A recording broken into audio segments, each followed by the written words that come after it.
Hi guys, welcome to my channel. Today we are going to discuss about Rimuru's Elegant Escape. This video contains spoilers, so with due let's get continue. Rimuru's Elegant Escape Play 08. The next morning, I was unconscious due to the pain all over my body. The first thing I felt was that something was wrong with my back and legs. Was it just me? I wondered, but then the piercing pain started to rush through me. In the blink of an eye, it spread through my entire body, and not being able to bear it any longer, I woke up. Hey, Seal. My whole body hurts for some reason? Seal said with a lack of concern. What? Sore muscles? For a second, I didn't even understand what it was that she said. This was because I never got sore muscle ever since I was reincarnated into a slime. Not only that, I had pain nullification, so I wasn't supposed to feel any pain. Seal said, and I finally understood. I see. Yes, having sore muscles would not be strange if I were human. Actually, it would be the most natural thing. I was moving non-stop yesterday, and my feet were tired. And sleeping in a tent without a real bed meant that my body would not be recovering all that much. It wasn't only me, but Marcia and Aina also looked like they had not slept well. If I cut the pain off now, it would draw attention as being very strange. After all, I was a terrible actor. And so I gave up on being relieved of the pain and decided that I would just have to bear it for a while. The others awoke, and the second day of our survival began. Breakfast was just rations, and we used the containers to hold water to replace water bottles. It was good that the water that had taken so much effort to get yesterday was useful now. The exploration group was cheerful today as well. I didn't see anyone who was still affected by the fatigue of yesterday. They were trained differently to me. Actually, I now had a body that had no training at all, so that only made matters even worse.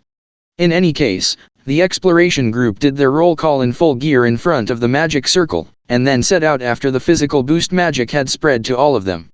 After watching them leave, the rest of us that remained started to act. I wanted to do something about the salt today. And I had also planned to gather any kind of seeds that could be used as a replacement for pepper. You only needed a little salt and pepper to enhance the flavor of meat.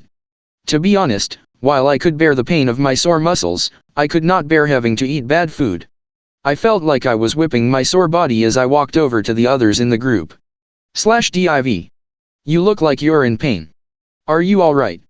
Mondo said with some concern. To be blunt, this pain, which I had not felt in over a decade, was quite severe.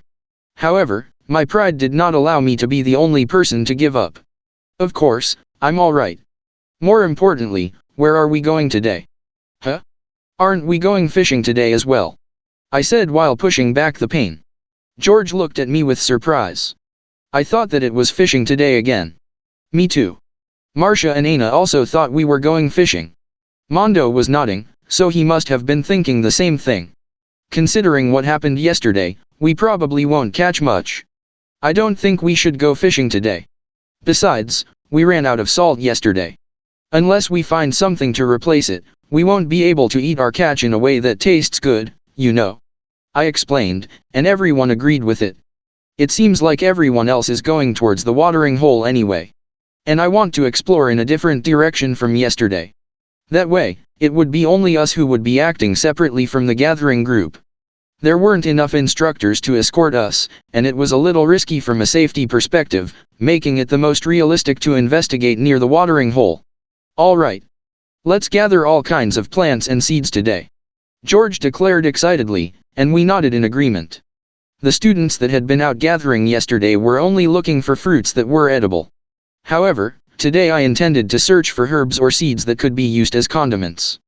They could probably be used as a preservative for the meat from the hunted monsters as well. So acquiring plants with those properties would be important. Well, perhaps it wasn't all that important, given that this was only 1 week. That being said, it wasn't a waste, since this was primarily aimed at educating the students. And like that, our day of gathering had begun. It was a block in the city which was surrounded by a gigantic wall. Diablo moved boldly through the streets, not caring about the eyes around him. Not only did he rarely leave the central office building in Tempest, but he was able to freely travel anywhere through spatial travel, so the act of walking the streets was very refreshing to Diablo. It was Suhi who walked next to him. He wasn't wearing his usual attire, but wore the same kind of casual clothing that the city residents wore. Diablo did the same in a black shirt and pants. However, and this was true of Suhi and Diablo's clothes, the material was high-quality material that had magic threads made in Tempest, woven into the fabric. They were so expensive, that most onlookers would go pale just imagining how much they would cost. On top of that, they also wore accessories that were imbued with ultra-advanced magic, and it was hard to imagine a more extravagant way to dress while walking outside. However, it wasn't the clothes they wore that was drawing attention. The main reason was clear, once it was noted that the ratio of men and women staring at them favored women quite heavily. To put it plainly, they were two very handsome men that were walking. They are looking at us. They are so rude. Normally there was not a single person with a death wish in the central office who would dare look straight at Diablo. Be they civil officer or even military officer, all would kneel and look down when passing him in the hallway. Indeed, there were only a handful of individuals aside from the ones higher up who could take a casual attitude around Diablo. Don't let it bother you. It's just that your clothes stick out too much. What are you saying? I am all in black and look very plain. Suhi ignored Diablo's grumbling, but Diablo was not satisfied. He had prepared his most plain clothing because they would be going out into the city in secret. And so it was only normal for him to be annoyed at the suggestion that he was drawing too much attention. There will be a punishment when we return, he decided, even though he couldn't even remember the face of the person in charge of his clothes. Still, this was not enough to calm his annoyance. I know. What if we recognize the action of staring at us as aggression, and have them all killed? Don't do that. This is why I didn't want to come here with you.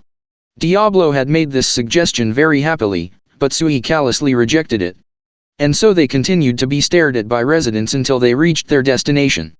Tempest Development of Human Resources Academy. It was Tempest's central education facility that was built under Rimuru's sponsorship. And this place was one of the best educational facilities and was one of the 3 great schools of the world. Rimuru had ordered that Suhi investigate it, and Diablo had come along as well. /div. They were in front of the gate now, and Suhi was talking with someone. Diablo began to look around aimlessly, and then he spotted a strange group of people. They wore matching white robes and had hoods that covered their faces. They seemed to have a detection blocking effect as well, and he could not tell what their races or abilities were. Demon Lord Milim's dragon eye would have been able to see through it without a problem, but Diablo's demon eye did not allow him to pry deeper. Humph, how boring. Diablo said with annoyance. Diablo was hardly a perfectionist, and he had his subordinate, Moss, to gather information for him. But still, having people who he could not detect standing right in front of him was a problem that he could not ignore. As Rimuru had released information, the magic in this country had advanced greatly.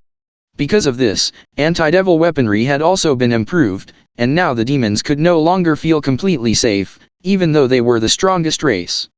These days, if you just had the money, it was possible to acquire weapons that were the equivalent of legend grade. Even this was still inconsequential to Diablo. But the fact that there was now concealment magic that exceeded his own on the market, was something he couldn't just leave. That being said, Diablo was currently pretending to be human and only using 1/100th of his magic. His abilities had dropped accordingly, and his power now was a far cry from what it usually was.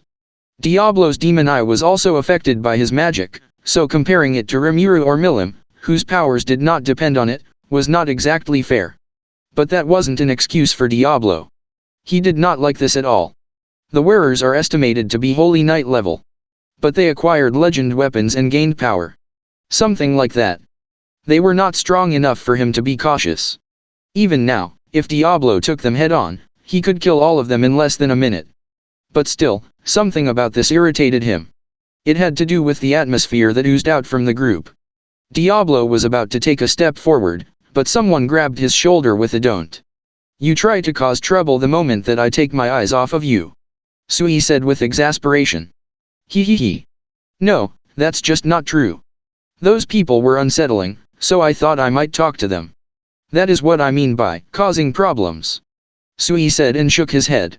However, he knew that this would happen the moment that Diablo had started to talk about coming with him, and so while he was exasperated, he did not complain. Suhi glanced at the group that Diablo had indicated but continued to talk calmly without the faintest change in expression. We got a message from Moss. He arrived safely and contacted a magic teacher from the Ingratia Academy called William Rose, who was cooperating as a spy. Oh, that is convoluted. Diablo nodded at Sui's words. He had already lost all interest in the group with the white robes. To Diablo, the only thing that was important was the movements of Rimuru, his master.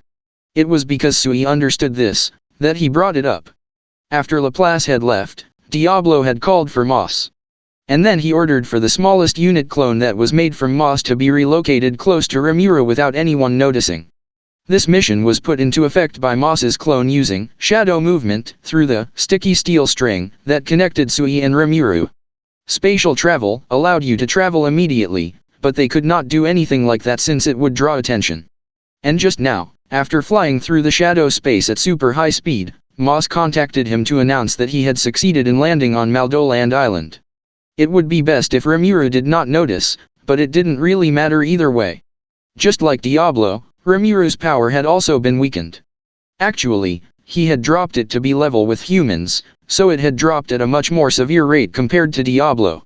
So perhaps he would not find out, but Diablo would not get his hopes up regarding this. Normally, it would be ideal to protect him from the shadows, but it's not possible to hide things from Lord Rimuru. That's what Diablo thought. Moss had landed on the island and made contact with this William. He gave the new, sticky steel ring that Sui had entrusted to him to William, and they had communicated through thought transmission. He had likely used this direct method of contact to avoid the possibility of it being intercepted. In this aspect, Sui was very cautious. Diablo was so impressed that he left a lot of matters to him. So, what did Moss say? Don't get so excited. According to the collaborator, William, Laplace is doing well. The combat instructors were better than expected and were trying to resist. Well, that's obvious. The academy is sponsored by Lord Rimuru. They have no need for useless people there. However, Sui ignored Diablo's words and talked about the report from William. And he knew full well that Diablo would be furious upon hearing it. It seems that there were teachers who didn't try to protect the students. Diablo became enraged in an instant. Kill them all. That's what we should tell Moss. Diablo said with a smile. There was no will to differentiate there. He wanted everyone other than Rimuru and the students massacred. Sui sighed deeply and then continued without changing his expression. /div. I told you not to get too excited. Lord Rimuru has gone through the trouble of going out there for the very purpose of exposing those wretches. Lord Rimuru is not one to throw away the entire box because of one rotten fruit. Behind those words lay a certain sentiment. Lord Rimuru would never allow such a thing, you idiot. Diablo realized this and retaliated to Sui. That may be. But Lord Rimuru shouldn't have to be bothered by such a small thing. Indeed, I agree with that. And that is why we will deal with whoever mixed the rotten fruits in the box. It will have to be severe, so they will never think of something so foolish ever again. Oh? So, there is a possibility that someone is deliberately meddling with the academy. Is that what you are saying? Exactly. However, it is still under investigation whether it is coming from within the academy or from the outside. After hearing these words, Diablo's eye narrowed and he smiled. It might have seemed like a gentle expression, but it was actually an incredibly cold one. So much so, that some of the women who saw him as they walked past them on the streets ended up losing consciousness. This both satisfied and calmed Diablo to a certain degree, and so he asked Sui to continue. He had decided to hold back on his wrath until the time came to differentiate and judge those who were to be dealt with. Sui had been right all along. Once Diablo had become calm, he could immediately realize that there was no way that Rimuru would allow them to waste the personnel that he had spent so much effort in raising. It was only normal for him to work to remove the root of the problem instead. Sui saw that Diablo was satisfied with this, and continued his explanation. Currently, the only people who know of Rimuru's identity were the teachers who William, the collaborator, had seen as trustworthy. Sui had also agreed to this and had seen it as a convenient thing for Rimuru in the re-education of the students. However, what if this William doesn't have the best judgment? If that happens, then we'll have to kill them all, including William. Sui said bluntly. Sui himself felt that it was his error that he had not realized the current situation at the academy until Rimuru had pointed it out. And while he would make distinctions unlike Diablo, he meant to still put a purge into effect. Diablo liked his answer and readily agreed. It would not be good to bother Rimuru while he enjoyed the island. Both of them agreed on that point and also on the point that they should avoid any meddling past a certain point. Because of this, they should also respect the decisions of the teachers there and leave the rest to Rimuru. They would carry out the orders that they had been given. That was the answer that they settled on. Diablo and Suhi looked at each other and nodded before walking through the gates of the Tempest Development of Human Resources Academy. Thank you for watching. Please do like, share and subscribe.